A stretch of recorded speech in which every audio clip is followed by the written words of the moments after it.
It is now my pleasure to call on Mr. Nik Wallenda, who will deliver the commencement address. Mr. Wallenda.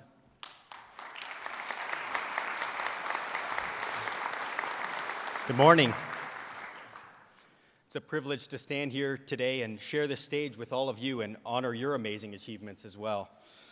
On June 15th, 2012, I fulfilled a lifelong dream not far from this university when I became the first person in the world to walk a wire directly over Niagara Falls. During that walk, I faced the challenges of wind and blinding mist on a cable dripping with water. A TV audience of 19 million people watched live, and they were captivated by those 27 minutes. However, very few were unaware of the amount of work and energy and effort that went into making that dream come true. Many actually said it was impossible. Matter of fact, 16 other wire walkers attempted to get permission to do that, and all were denied. In New York, we had to change a law that was over 100 years old. And in Canada, we were denied permission multiple times before finally getting permission only 3 months prior to the walk. With my first step on that wire in training, we found a major problem with the stability of the cable and had to redesign the entire plan. And that was only a month prior to the walk. Adding to the stress, the walk wasn't even paid for until the morning of the event. The most common question I hear, well, there's two. Are you crazy, and why? Why would you go through so much adversity just to risk your life? With each step on that wire, I was fulfilling a dream. And nearly 1 year removed from that night, I hope that some of the stories and some of the thoughts of my life's journey will inspire you to do the same. And I mean follow your journey, not walk across Niagara Falls on a tightrope. My first thought is know your passion. My performing heritage stretches back 7 generations and over 200 years. I actually began walking the wire at the age of 2 with my mother's assistance, and by the age of 4, I was walking on my own. For the next 9 years, I followed my parents as they traveled around the world performing on the highwire. It was really the only life I knew. However, at the age of 13, after my first professional highwire performance in front of an audience, I realized that performing wasn't just my family heritage, but it was actually my passion. It was what I wanted to do. I find this so critical because when you're unlikely to pursue your goals when challenges arise if they're not truly your own. As you sit here this morning with your diplomas in hand or about to be, you may not want to hear this, but if there's one thing that I can guarantee you is that no matter what path you choose in life, adversity will come. At the age of 15, I began to realize that performing life wasn't always a fairy tale. I watched as my parents' family business struggled, and eventually they went through bankruptcy. And I began to seriously reevaluate my direction in life. I was passionate about performing, but my dream was also to have a family and to be able to support them. And it seemed like these two dreams would no longer be able to coincide. By the time I was preparing to graduate from high school, I viewed my family art as a dying industry. And I was considering other options for my future profession. But by the age of 19, we were invited to recreate the 7-person pyramid on the highwire for the first time since it fell back in 1962 when 2 of my uncles were killed and one of them was paralyzed from the waist down in Detroit, Michigan. As we practiced for months leading up to this performance, I viewed this as my final goodbye to the highwire. However, as I performed in Detroit, where the dreams of some of my family had ended, my thoughts went back to my great-grandfather, Karl. He was injured that night during the fall, yet snuck out of the hospital the following day to perform on the highwire. Despite tragedy, he wouldn't give up. And I determined at that very moment that would be my attitude in pursuing my passion. I would never give up. Once you've determined that giving up is not an option, you can approach every challenge with a mindset that another solution must exist. When I returned home from Detroit, I reflected on the amount of media coverage that we'd received from around the world.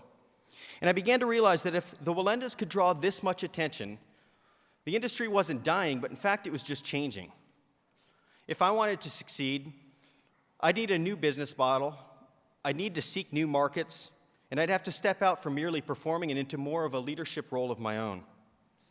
I encourage you to view your dreams from a perspective that does not simply rely on the way things have been.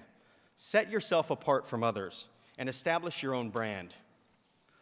Following your dreams may not always seem practical, but have the courage to never settle for second best.